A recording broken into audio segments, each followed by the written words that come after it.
Hey, what's up, everyone? It's Chris with your Illuminati Financial News. And today we'll be doing Palo Alto Networks. So I kind of butchered that name. Palo Alto Networks.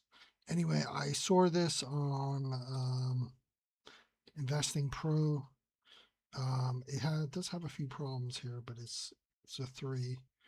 I looked at the eToro analysis, and all three say that it's gonna grow in stock value. So it's a prominent player in the software industry, has a high PE ratio, which I'll show you in a minute, to near-term earnings growth, trading at a high earnings multiplier. It's being revised downwards for the upcoming period. So, and I'll talk about that in a sec. Actually, I'll talk about it right now. So we go to financials. PE ratio is high. No dividends. Oh no. Why won't it show me that? I was just looking at it earlier. Okay. We'll just go to analysis for now. So it's at 173.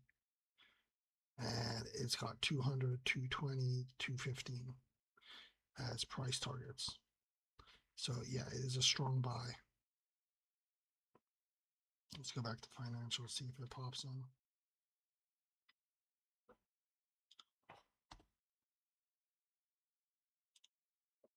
I don't understand. Very unfortunate. Let's try one more time.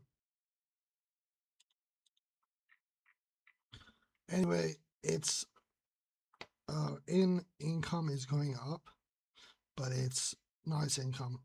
Yeah, it's income, but its net profits are kind of going down a little bit.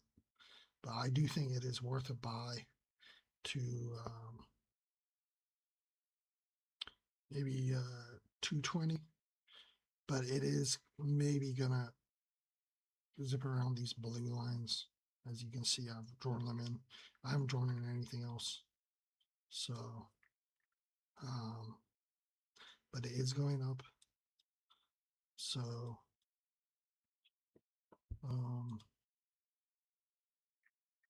still not showing. Maybe we can see it here. Earnings. So, forecast to actual earnings.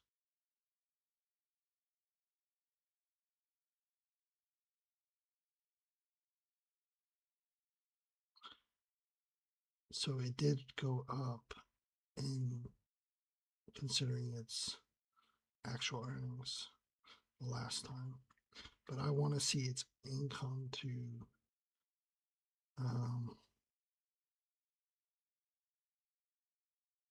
so this is the earnings, but is it a net income? I want the net income. Let's look at financials.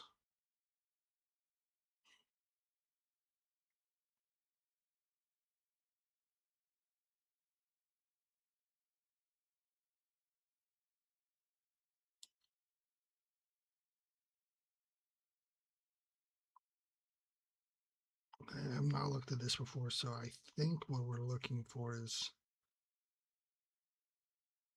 it should be net income. Anyway, if you pause it, I'll go them down if you want to have a look. But overall, yeah. So it could be a good opportunity. I'll look at it on the daily, but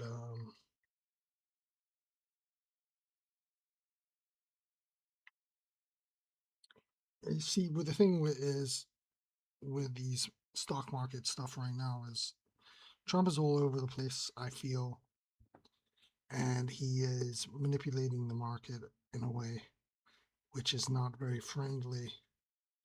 because it's making things go up and down. And if you're using leverage like I have been in the past and recently, um, can really mess up your trades like badly.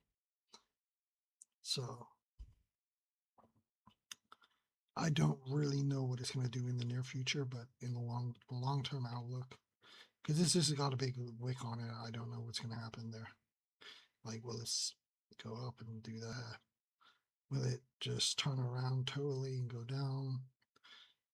Right now, usually when I see a wick, I think like here, it zip down, and then you don't see a wick here going down, and I usually see the wicks as potential reversals. Not all the time, but like a lot of time, there's a big wick here and it goes down. There's a wick here, but it doesn't reverse, but it does reverse later. Anyway, yeah, so I would just, on the outlook of everything, I would probably, if I was going to invest with no leverage, I would probably just buy right now and hope to hell that it goes to 220 in the next few months. But I would probably put my target 205, so 205 if I was, because I don't like this level here. Really don't like it. I think that this is like a fake out or a trap. This level, this price going above that level. So, because it did go down quite a lot, go down to this bottom layer where there's 1, 2, 3 touches, and making a kind of fourth one here. So yeah, I would just be careful with this Trump in the market. Trump is being a disruptor in the markets right now, so especially with the Iran thing. So I haven't noticed it that bad since this happened. So must be the Epstein files. So anyway, I'm out. If you have anything that you want me to do a video on, like a stock or like anything to do with stock market stuff, just let me know and I'll try and get to it. Anyway, bye bye.